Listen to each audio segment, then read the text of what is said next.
So I'm just going to be setting up for performing an RSI, or a rapid sequence induction, for a patient.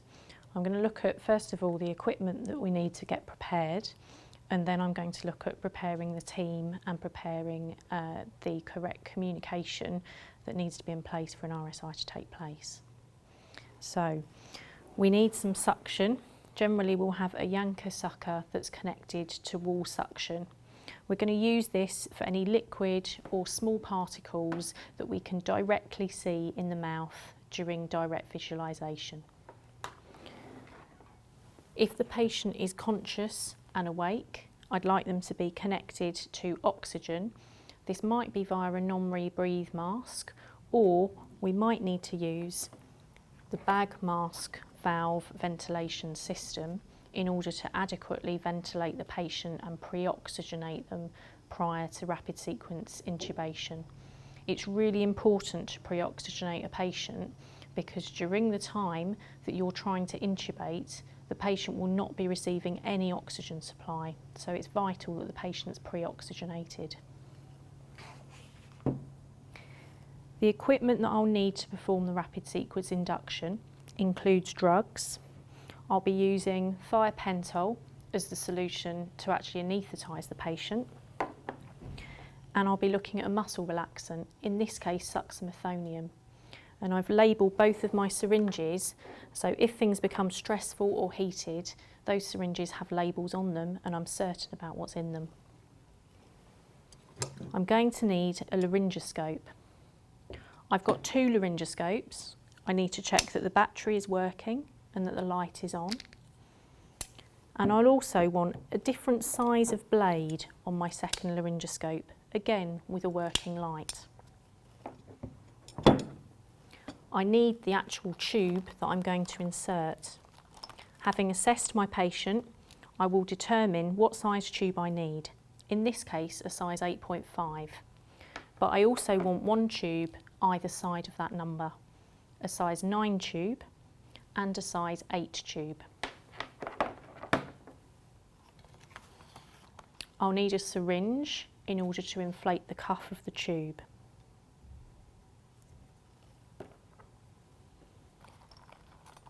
I need capnography so that when I've inserted the tube, I'm then able to ensure it's in the right place by ensuring that I have a good CO2 trace. This capnograph connects to the end of the tube and also to the patient monitor. There are other capnographs that simply work on a colour change technique. I'll also need to consider if I might need a rescue device or a plan B. In this case, I'm not going to be able to wake the patient up, so I'll need to think about my plan C of using this rescue device, which I'm going to have as an LMA on standby. If I'm predicting that the intubation might be difficult, I'm also going to have a gum elastic bougie that may help me get a view through the cords and safely pass the tube over the bougie.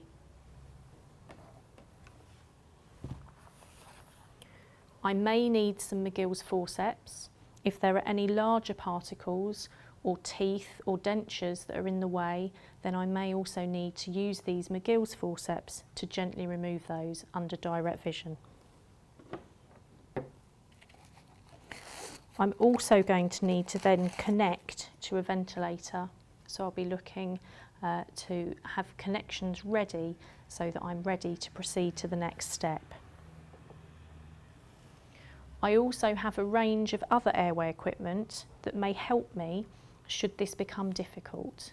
A range of sizes of oropharyngeal airways, a range of sizes of nasopharyngeal airways will help me should the situation become difficult. And in the emergency department, rapid sequence induction, we predict that several airway problems may occur. It's an unpredictable environment in which frequently airway complications occur. My equipment is now ready and prepared, so I'm now going to talk to my team and prepare them for the procedure that we're about to perform. So So once we've prepared our equipment, we also need to think about preparing the team for the procedure that we're about to do, which is rapid sequence induction of the patient in the emergency department. We're going to prepare the patient by ensuring that there is optimal pre-oxygenation. We're probably going to use a bag valve mask in order to achieve this.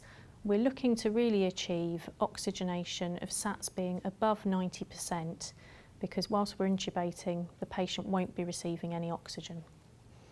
We want to optimise the patient's position, both in terms of the pre-oxygenation and also think about how we're going to optimise their position once we're ready to perform the RSI. We need to think about how anaesthetic is going to be maintained after the RSI has been performed. So we need to be asking one of our team members to draw up the correct solutions of anaesthesia drugs to maintain the anaesthesia once the patient is intubated. We've looked at the preparation of our equipment, however we also need to ensure that the patient is monitored during the procedure.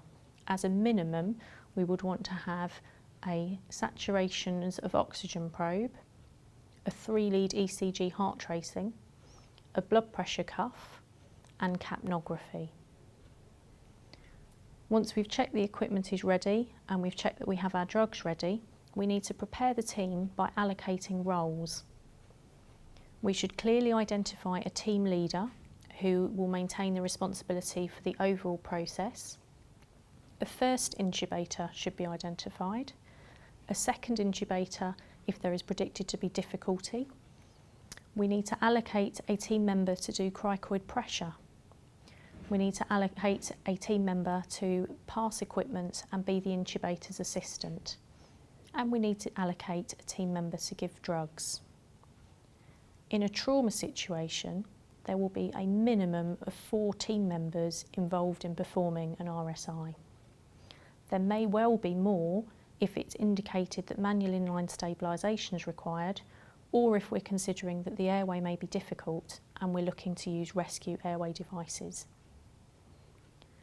We need to be then thinking about our preparation for difficulty. In the trauma situation, we usually cannot wake the patient up.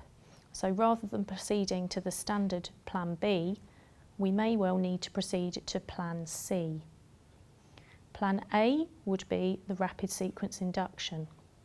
We can't proceed to plan B, which is waking the patient up, so our plan C may be to use a different device. For example, a ProSeal LMA or an intubating LMA or an iGel. We all need to be aware also that if that plan does not succeed, our ultimate aim is to oxygenate the patient. Therefore, we'd be looking at techniques using the front of the neck, such as surgical cricothyroidotomy or cannula cricothyroidotomy. Before any of this process starts, we need to have the difficult airway trolley available and ready to use prior to any drugs being given. And we need to be aware if there are any specific complications. Only when all the team members are prepared and all the equipment is available do we start to actually begin the procedure of rapid sequence induction.